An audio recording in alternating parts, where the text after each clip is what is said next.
Karena sekarang semua muslim mengatakan rujukan saya Al-Quran, rujukan saya juga hadis Nabi, tapi sesuai dengan pemahaman dia. Apa yang dia fahami dengan akalnya sendiri, dengan lingkungan dia yang mungkin jauh dari Islam, kemudian dia mengatakan beginilah Al-Quran berkata, beginilah hadis berkata. Padahal sebenarnya bukan itu yang dimaksud. Jadi kita harus berpegang teguh pada apa yang disampaikan Allah dan Rasulnya. Kalau apapun yang kita dapatkan dari makhluk, dari manusia di depan mata kita, sesuai dengan qala Allah dan qala Rasul, kita ikuti. Tidak sesuai, maka kita tinggalkan. Bahkan kita mengajak orang tersebut untuk kembali kepada hukum sang pencipta Allah subhanahu wa ta'ala.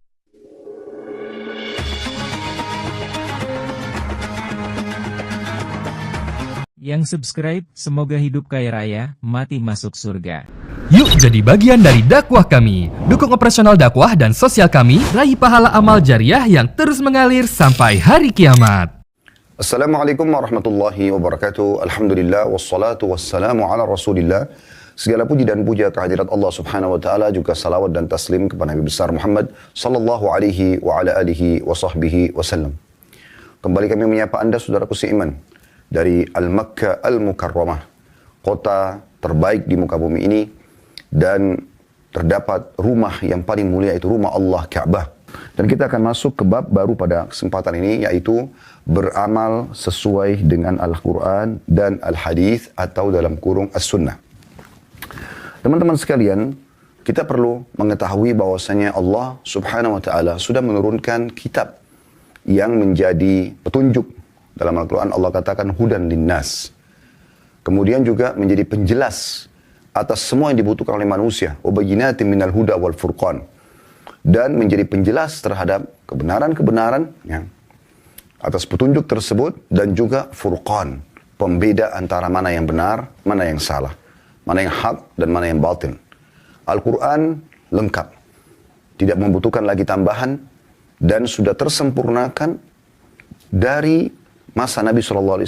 Kita bicara fase manusia di muka bumi ini, sudah turun beransur-ansur selama 23 tahun, 13 tahun fase Mekah, surah-surah Al-Quran dikenal dengan surah Al-Makkiyah, dan juga 10 tahun di Madinah yang dikenal dengan surah-surah Al-Madaniyah, karena turun di kota Madinah. Dan seorang muslim pada saat berpegang pada kitab Allah Al-Quran ini, dipastikan dia tidak akan pernah sesat dan salah selamanya. Karena inilah rujukan utama yang Allah subhanahu wa ta'ala perintahkan kita untuk berpegang padanya. Demikian pula Al-Quran ini didampingi dengan penjelasan lebih rinci dari penyampaian Nabi SAW. Sebagaimana beliau bersabda, Ala inni utitul Qur'ana wa mithlahu ma'ah. Sesungguhnya aku diberikan Al-Quran dan yang serupa dengannya. Pada saat Allah subhanahu wa ta'ala mengatakan, wa aqimus sholah, dirikanlah sholat, maka datanglah rincian itu dalam hadis Nabi SAW. Apapun yang datang dalam Al-Quran yang butuh tambahan rincian, maka Allah subhanahu wa ta'ala menyampaikannya melalui lisan Nabi Muhammad sallallahu alaihi wasallam yang dikenal dengan As-Sunnah, atau kalau perkataan perbuatan khusus Nabi dikenal dengan Al-Hadith. Dan setiap muslim harus berpatokan pada keduanya. Dan Nabi sallallahu alaihi wasallam sudah mengatakan, taraktu fikum amran ma in tamassaktum bihima lan tadillu abada. Aku meninggalkan kepada kalian dua perkara, kalau kalian berpegang teguh padanya, maka kalian tidak akan pernah sesat selamanya. Kitabullah wa sunnati. Kitab Allah dan sunnahku. Kemudian poin yang tidak kalah penting teman-teman sekalian. Al-Quran dan sunnah bukan hanya sekedar menjadi rujukan buat kita. Tapi harusnya kita ikuti dengan tambahan sesuai dengan pemahaman para salafus saleh. Karena sekarang semua muslim mengatakan rujukan saya Al-Quran, rujukan saya juga hadis Nabi, tapi sesuai dengan pemahaman dia. Apa yang dia fahami dengan akalnya sendiri, dengan lingkungan dia yang mungkin jauh dari Islam, kemudian dia mengatakan beginilah Al-Quran berkata, beginilah hadis berkata. Padahal sebenarnya bukan itu yang dimaksud. Makanya Al-Quran, ayat-ayatnya sebagian besar ayatnya ada sebab nuzul, sebab turunnya, agar kita tahu kenapa ayat itu turun, dan dalam kasus apa supaya kita bisa menerapkan dalam kehidupan kita. Begitu juga dengan hadis-hadis Nabi SAW. Banyak di antara hadis tersebut ada sebab urut, sebab disebutkannya hadis tersebut, agar kita mempelajarinya. Dan yang paling faham tentang penerapan kedua daripada panduan umat Islam ini adalah Nabi Muhammad SAW. Maka beliau tidak meninggal dunia kecuali sudah menyampaikan seluruhnya. Dan itu dapat terlihat dari sikap dan perbuatan para sahabatnya. Karena sahabat Nabi Ridwanullah alaihim, mereka lah yang menjadi mertua Nabi, menjadi anak mantu Nabi, menjadi sahabat-sahabat Nabi, tetangga Nabi. Ya, semuanya mereka melihat dengan mata kepala perbuatan-perbuatan Nabi SAW. Mereka mendengarkan wahyu yang disampaikan secara langsung dari lisan Nabi SAW. Maka mereka orang yang paling faham. Maka kita harus memahami Al-Quran dan Sunnah sesuai dengan pemahaman para sahabat Ridwanullah alaihim. Sesuai pemahaman para tabi'in, para tabi'in yang terus turun-temurun menyampaikan kepada kita tentang bagaimana pemahaman tentang ayat ini, bagaimana pemahaman tentang hadis tersebut.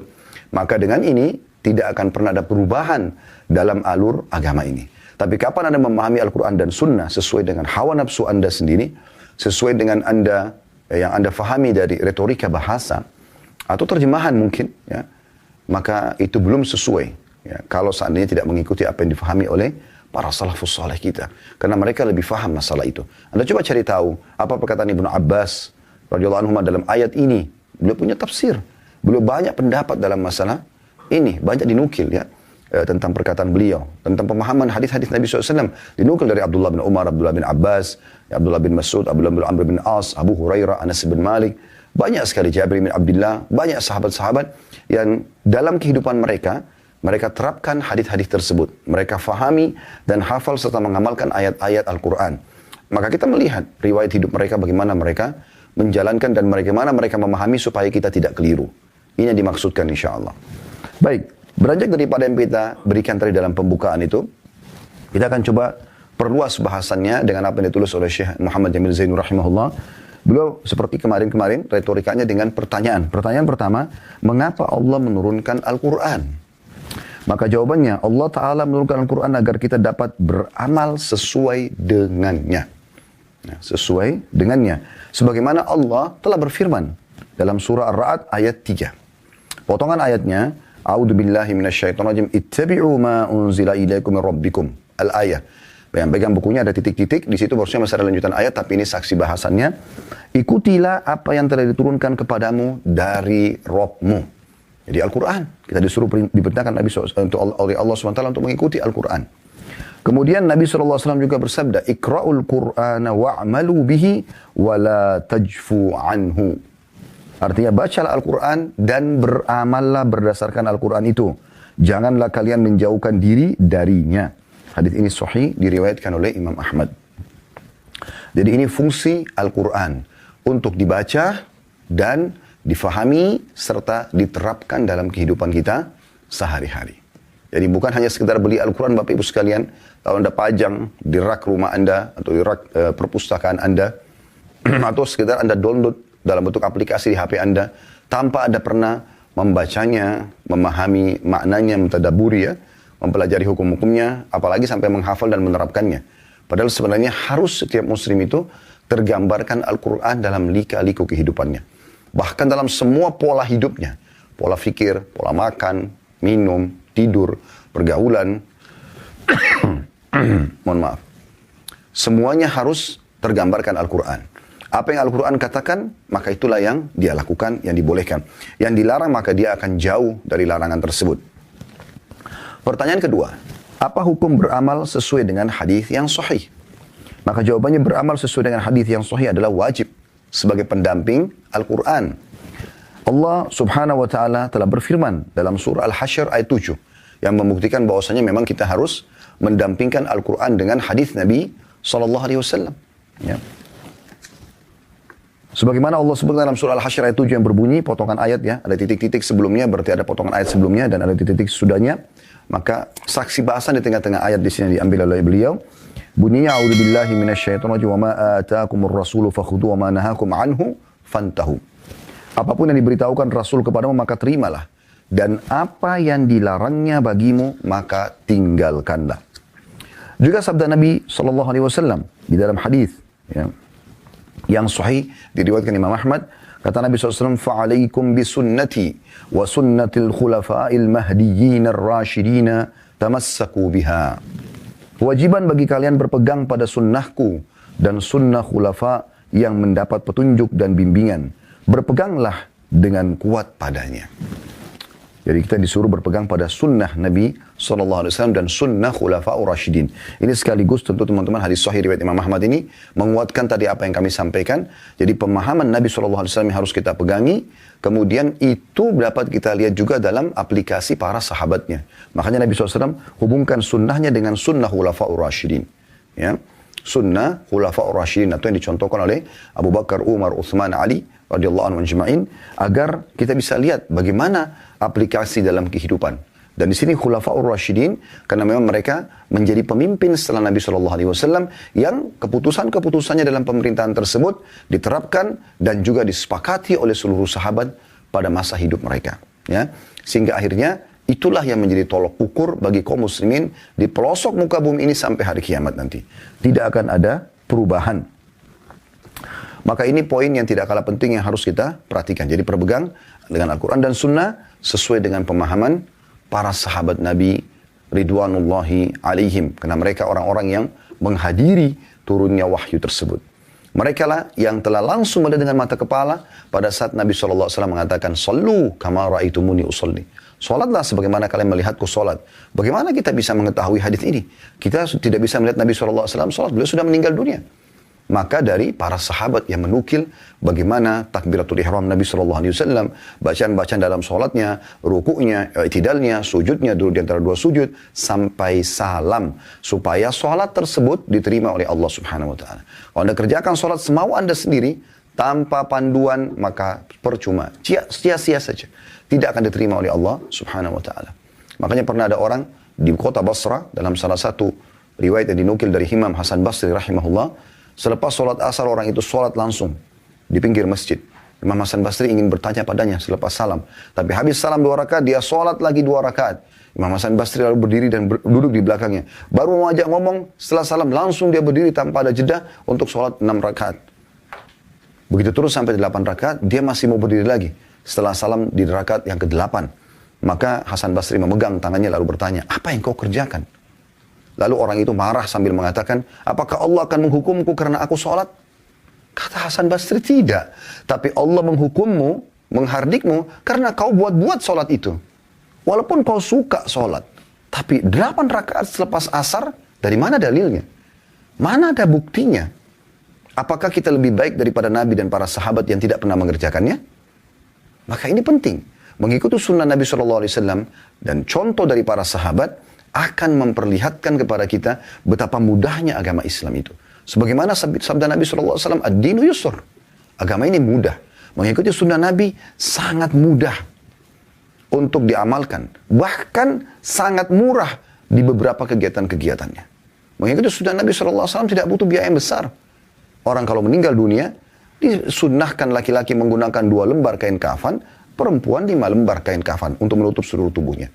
Lalu kemudian dikubur, dan kuburan tersebut sesuai dengan sunnah Nabi adalah gundukan tanah dan batu nisan. Maka mudah dan murah. Tapi kapan orang ingin keluar dari jalur ini, dia akan temukan kesulitan dan juga akan lebih mahal. Sebagaimana Anda bisa lihat. Maka sunnah Nabi SAW sangat luar biasa murahnya.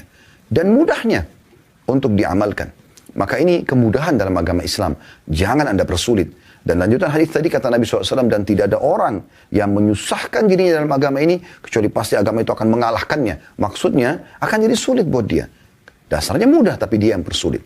Oleh karena itu teman-teman sekalian, cukupkan dengan apa yang dicontohkan oleh Nabi dan juga sahabatnya Ridwanullahi alaihim. Kemudian pertanyaan ketiga kata beliau, bisakah kita mencukupkan dengan Al-Quran saja tanpa hadis? Ya, seperti ada kelompok yang mengaku Quraniyun, ya. Gak perlu pakai hadis, Al-Quran saja. Maka jawabannya, tidak. Kita tidak bisa demikian. Karena Allah Subhanahu Wa Taala telah berfirman dalam surah An-Nahl ayat 44. Dalam Al-Quran dijelaskan sendiri masalah itu. Ada titik-titik, artinya ada potongan awal ayat. Kalau Anda buka aplikasi Al-Quran Anda, An-Nahl ayat 44. Lalu potongannya adalah, A'udzubillahi minasyaitonirrajim. Wa anzalna ilaika dzikra litubayyina linnasi ma nuzzila ilaihim wa la'allahum yatafakkarun. Dan kami turunkan kepadamu Al-Quran agar kamu menerangkan pada umat manusia apa yang telah diturunkan kepada mereka dan supaya mereka memikirkannya. Maksudnya Al-Quran turun, tapi butuh dijelaskan. Nabi SAW menjelaskan.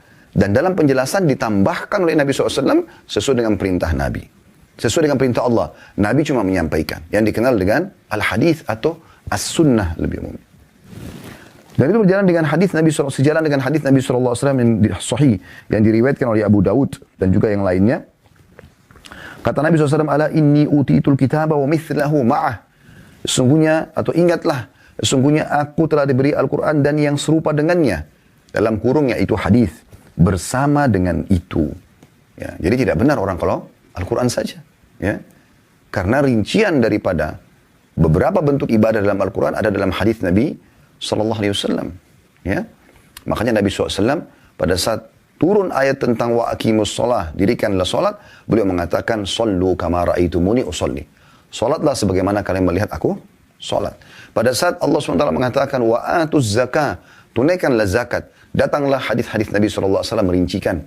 Kalau sapi itu haulnya 1 tahun, maka kalau jumlahnya 30 ekor baru keluar zakatnya. Domba itu kalau sudah 40 ekor, baru kemudian masa 1 tahun keluar zakatnya dari hewan itu sendiri.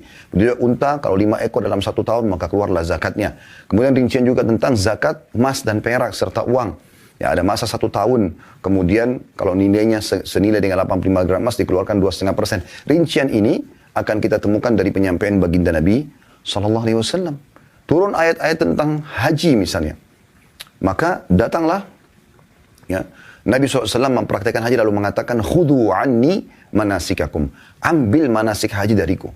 Maka para sahabat memperhatikan semua. Nabi SAW jalan kemana, apa yang Nabi lakukan, bagaimana ihramnya Nabi, bagaimana Nabi waktu tahallul, semua diikutin sesuai dengan contoh Nabi SAW. Allah SWT suruh berjihad, maka dicontohkan cara jihad oleh Nabi SAW. Disampaikan adab-adab dalam jihad itu. Pada saat juga turun ayat-ayat tentang puasa Ramadan, maka Nabi SAW mencontohkan puasa Ramadan itu. Dan juga menjelaskan kepada para sahabat mana yang membatalkan, mana yang tidak membatalkan, mana yang juga punya rukhsah atau keringanan-keringanan bagi orang yang tidak mampu untuk melaksanakannya di waktu itu. Boleh diganti di hari lain seperti wanita haid, orang yang sakit. Kemudian juga bisa mengganti puasa tersebut dengan fidyah bagi orang yang sudah sama sekali tidak mampu seperti orang yang sudah pikun tapi masih hidup. Mereka sudah tidak mampu lagi melaksanakan atau punya penyakit kronis yang tidak mungkin puasa Ramadan. Naudzubillah, semoga Allah selamatkan kita dari itu semua. Tapi mereka bisa mengganti dengan fidyah. Nah, ini semua butuh rincian dari hadis-hadis Nabi Sallallahu Alaihi Wasallam. Pertanyaan selanjutnya yang keempat adalah, bolehkah kita mendahulukan pendapat yang lain atas firman Allah dan sabda Rasulullah Sallallahu Alaihi Wasallam? Misalnya perkataan dosen, ya, perkataan guru, ya, perkataan orang tua, ya, tapi bentrok dengan perkataan Allah dan Rasulnya. Kata beliau, tidak. Kita tidak boleh melakukan hal itu. Karena Allah subhanahu wa ta'ala telah berfirman dalam surah Al-Hujurat ayat 1. A'udhu billahi minasyaitonir rajim. Ya ayyuhalladzina amanu. La tuqaddimu baina yadayillahi wa rasulih. Al-ayah. Hai orang-orang beriman, janganlah kamu mendahulukan Allah dan Rasulnya. Ya, jadi kita harus berpegang teguh pada apa yang disampaikan Allah dan Rasulnya. Kalau apapun yang kita dapatkan dari makhluk, dari manusia di depan mata kita, sesuai dengan qala Allah dan qala Rasul, kita ikuti. Tidak sesuai, maka kita tinggalkan. Bahkan kita mengajak orang tersebut untuk kembali kepada hukum sang pencipta Allah subhanahu wa ta'ala. Demikianlah terus umat Islam akan mewariskan satu sama yang lain sampai menjelang hari kiamat nanti. Dan Nabi SAW bersabda dalam hadis yang sahih diriwayatkan oleh Tabarani, La ta'ata li makhlukin fi ma'siyatil khaliq. Tidak ada ketaatan pada makhluk dalam bermaksiat kepada Allah. Ibnu Abbas radhiyallahu anhu berkata, saya khawatir bahwa turun hujan batu kepadamu dari langit. Karena aku berkata kepadamu, Rasulullah SAW bersabda, sedangkan kamu berkata, Abu Bakar dan Umar berkata. Ya, Anda bisa bayangkan ya, bagaimana Abdullah ibn Abbas radhiyallahu anhu menegur para sahabat, para tabi'in yang lain. Pada saat beliau menasihati sambil mengatakan Rasulullah SAW bersabda, masih ada yang mengatakan, tapi kan Abu Bakar, tapi kan Umar. Pada Abu Bakar sama Umar mertua Nabi. Dan memang Nabi pun memuliakan keduanya. Tapi beliau mengatakan, saya khawatir turun hujan batu dari langit. Karena saya mengatakan Rasulullah SAW bersabda, kamu masih mengatakan Abu Bakar dan Umar berkata. Itu Abu Bakar sama Umar. Bagaimana kalau hanya guru kita saja, dosen kita saja, ya, atau orang tua kita? Selama itu bertolak belakang dengan Al-Quran dan Sunnah, maka kita menasihati mereka. Kalau ini tidak sesuai. Ya? Nah, ini perlu disampaikan. Karena kadang-kadang ada orang berbicara tanpa ada batas. Bahkan ilmunya tidak ada.